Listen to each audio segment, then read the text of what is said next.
Ahlan wa sahlan wa marhaban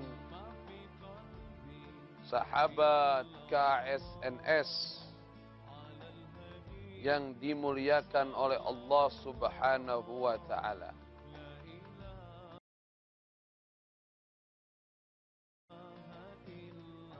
Segenap pecinta, pengagum, pelestari warisan Nabi Muhammad sallallahu alaihi wasallam, calon-calon surga untuk akhwat, calon-calon bidadari surga, amin ya rabbal alamin. Sahabat, ada pertanyaan di Twitter ana dari Bapak Randy. Assalamualaikum Syekh. Waalaikumsalam warahmatullahi wabarakatuh. Mau tanya, baru kalau ada orang mengangkat seorang anak yang baru lahir dari sepupunya, niatnya karena Allah ingin membantu, karena anak sepupunya itu sudah 4. Dan itu yang kelima yang dipungut. Ngerti ya maksudnya? Jadi ada orang nggak punya anak, keluarga nih nggak punya anak. Si A nih sama istrinya nggak punya anak. Terus si B anaknya udah 4, udah 5. Untuk meringankan beban si B, si A ngambil keponakannya sendiri. Pertanyaannya, bolehkah saya membuat akte dengan mencantumkan nama anak saya? Agar administrasi ke depannya, seperti asuransi kesehatan dari kantor, bisa tercover dengan mencantumkan anak itu sebagai anak saya.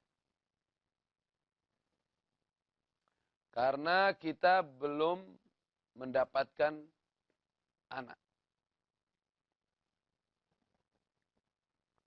Gini. Ini kan saya ditanya, jawabannya ditanya apa hukum Islamnya ya. Saya jawab apa adanya. Karena hukum itu tidak bisa ditawar-tawar. Secara hukum Islam, memungut anak atau mengasuh anak orang lain, meringankan, apalagi keponakan sendiri yang kita asuh, itu perbuatan yang baik. Perbuatan yang baik. Dan itu berpahala sangat besar jika Anda ikhlas. Ya, itu berpahala sangat besar jika Anda ikhlas. Janganlah Anda campurkan kebaikan itu dengan berbuat kesalahan. Karena hal yang baik tidak akan bisa disatukan dengan hal yang buruk. Yang salah. Itu nggak bisa. Yang benar sama yang salah tidak akan bisa bersatu. Sebagaimana sabda Nabi kita Muhammad sallallahu alaihi wasallam, "Innal halala bayyin wa innal harama bayyin." Sesungguhnya yang halal itu sudah jelas, yang haram itu sudah jelas. Mencantumkan nama yang bukan anak kita, kita nasabkan ke kita, apapun itu tujuannya, haram. Apapun itu tujuannya, tetap apa? Haram. Dasar hukumnya, dulu Nabi kita Muhammad sallallahu alaihi wasallam punya anak angkat. Namanya Zaid bin Harisah. Budaknya Sayyidati Khadijah.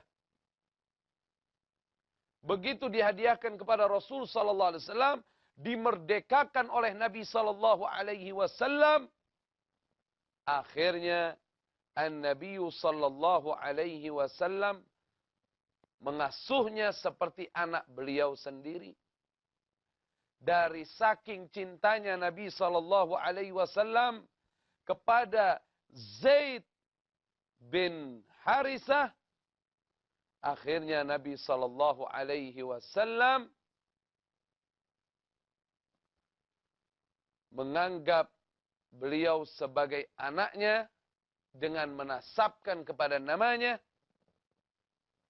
yaitu Zaid bin Muhammad.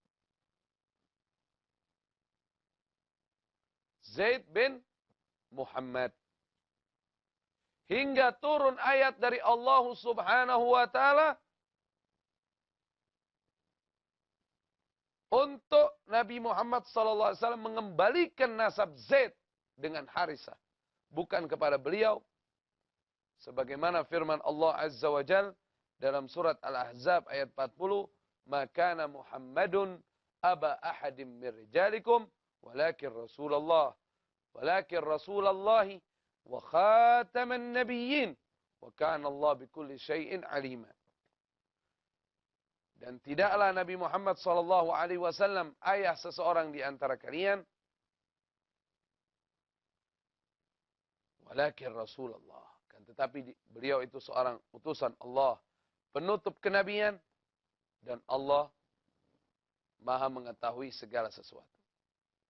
Dari kejadian inilah secara syariat Islam diharamkan jika kita memungut anak kita nasabkan kepada diri kita.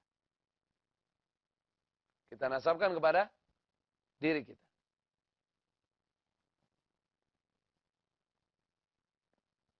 Apalagi ini nanti double nih. Ini kesalahan double terus nih. Kita nasabin ke diri kita. Kita tulis secara ke diri kita. Itu bahaya. Kita lihat sejarah Nabi kita Muhammad sallallahu alaihi wasallam. Dulu Rasulullah sallallahu alaihi wasallam datang kepada Sayyiduna Abbas, paman beliau, ammu radhiyallahu anhu. Wahai pamanku Abbas, Abu Talib anaknya banyak. Ekonominya melemah. Bagaimana kalau aku dan kamu datang kepadanya, kita kurangi beban Abu Talib. Kita kurangi beban ammi Abu Talib, kata Nabi SAW. Aku mengambil satu putranya untuk aku asuh, engkau mengambil satu putranya untuk kamu asuh. Sepakat Sayyiduna Abbas datang dengan Nabi kita Muhammad sallallahu alaihi wasallam ke tempatnya siapa? Abu Talib. Akhirnya Abu Talib mengizinkan. Waktu itu Ja'far diasuh oleh Abbas. Diasuh, dibawa pulang. Sudah. Tinggal di rumahnya Sayyiduna Abbas. Makanannya, kalau dia sakit, kalau dia urusan dia mau pendidikan apa semua, yang ngatur Sayyiduna Abbas. Nah, yang satu lagi, putranya Abu Talib, Sayyiduna Ali karamallahu wajhah, dipungut oleh Nabi kita Muhammad SAW. Seperti anaknya Rasulullah aja. Jadi tanggung jawabnya semua Rasulullah. Makannya, pendidikannya, kesehatannya semua Rasulullah. Meskipun demikian, tetap Rasulullah menyatakan Ali bin Abi Thalib. Ja'far bin Abi Thalib. Tidak ada Ja'far bin Abbas. Tidak ada Ali bin Muhammad. Ali bin Abi Thalib. Ja'far bin Abi Thalib. Dikasih tahu dari kecil. Nggak masalah. Malah jadi gedenya bagus. Tapi kalau kita dari sekarang kita udah sembunyiin. Nanti udah gede, ya Allah serba salah kita mau ngomongin. Orang tua kamu itu bukan saya. Orang tua kamu itu dia pamanmu sendiri. Ya udah kagak enak nanti. Makanya banyak tuh, saya nggak sedikit ketemu orang-orang yang sekarang lagi kebingungan. Sebenarnya ini bukan orang tuanya, saya bukan orang tuanya, cuma mau ngasih taunya gimana ya saya. Ketakutan apa semua. Ya, dulunya sih nggak ikut aturan agama. Jangan bos. Ente, apa yang ente lakukan itu sudah baik. Jangan menasabkan kepada dirimu. Nah urusan cover mengcover Itu, ya Allah. Nih di Quran, ini sudah ditulis sama Allah. Wa may yattaqillaha yaj'al lahu makhraja wa yarzuqhu min haitsu la yahtasib. Tahsin. Para pemirsa televisi, sering sekali kita mendengar istilah mukjizat. Atau sering sekali mungkin bagi saudara-saudaraku yang beragama Islam sering mendengar kisah tentang kun fayakun. Timbul pertanyaan pada diri kita, apa dan bagaimana kehebatan kun fayakun? Dan bagaimana caranya untuk bisa mendapatkan kisah tentang kun fayakun? Maka saksikan acara Power of Soul di televisi kesayangan Anda semua. Melihat sisi lain hijab dari kacamata para hijabers. Jadi intinya untuk alasan apapun selain alasan agama, pasti ujung-ujungnya nggak baik ya Bu ya? Ya. Membahas lebih jauh kewajiban muslimah. Bukan sekedar menutup aurat, namun penuh manfaat. Harusnya sejatinya bisa berpikir, tahu apa yang baik untuk dirinya dan tahu apa yang tidak baik untuk dirinya. Hijab and Me. Dimensi Muslim. Algoritma Quran. Dimensi Muslim. Ahlan wa sahlan wa marhaban sahabat KSNS yang dimuliakan oleh Allah Subhanahu wa taala, segenap pecinta pengagum pelestari warisan Nabi Muhammad sallallahu alaihi wasallam, calon-calon surga untuk akhwat, calon-calon bidadari surga, amin ya rabbal alamin. Sahabat, sekarang episode berapa ini? 565.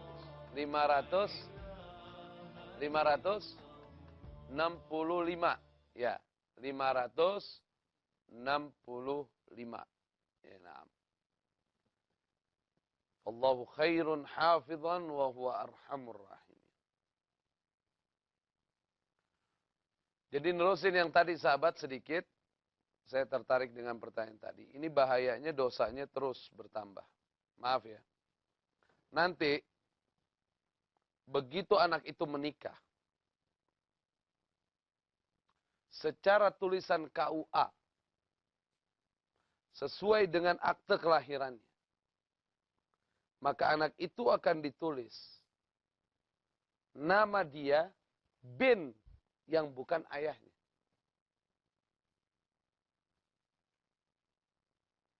Pernikahannya jadi nggak sah. Bisa zina dia.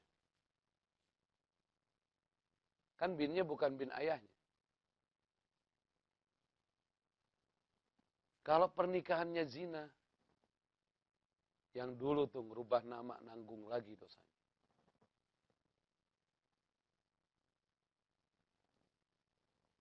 Terus, yang keberapa lagi sekarang? Nggak tahu deh, yang keberapa kali ya, kalau dihitung dari tadi ya. Nanti kalau yang ngasuh meninggal dunia, karena dia binnya ke yang ngasuh, dia nerima warisan, haram. Karena bukan anaknya. Dia boleh menerima hadiah dari Anda waktu Anda hidup sama dia. Dia boleh menerima wasiat. Sulit, ente tulis wasiat, kasih dia berapa. Tapi kalau dia ngambilnya dari harta waris, haram. Karena dia nggak berhak dapat waris. Oh, udah banyak dosa deh nanti. Udah ikutin aja aturan Islam paling bagus. Jangan, ya Allah. Aturan Islam paling bagus. Kita namain nama bapaknya. Dari kecil kita kasih tahu. Kita bapak asuhnya. Kenapa emang? Itu lebih baik. Itu jujur. Itu nggak nyakitin itu anak. Malah itu anak akan lebih sayang sama Anda yang asuh. Dibanding orang tua kandungnya. Kenapa? Ya Allah, betapa baiknya pamanku ini mau nganggap anak-anaknya benar. Itu wah, udah bagus deh. Ya. Dan kalaupun suatu saat, misalnya anak yang kita asuh ngelupain kita. Udah besar, udah kita asuh, udah kita didik, taunya dia malah lebih condong kepada orang tua kandungnya. Kita dilupain. Nggak apa-apa. Emang kenapa? Yang penting kita udah berbuat kebaikan. Anak itu tidak membalas kebaikannya kepada kita, bukan kewajiban dia. Tapi kewajiban kita memberi kebaikan. Siapa nanti yang bayar kebaikan kita? Allah. Allah tahu kebaikan kita. Nggak masalah. Keikhlasan kita dalam berbuat baik itu penting. Makanya sebelum kita mengasuh anak, kita harus siap. Harus siap. Ini kadang-kadang orang paling nggak siap sih. Kalau nggak siap jangan dulu. Bantu aja per bulan ke orang tuanya. Kalau siap, untuk suatu saat anak itu lebih condong ke orang tuanya, asuh. Tapi kalau nggak siap, jangan. Mendingan kita kirimin aja per bulan. Nih, buat jajannya, buat ininya. Gitu. Kalau nggak siap. Kalau siap, asuh. Gitu. Sahabat. Jadi, Syekh Saraf, itu beliau adalah orang yang saleh.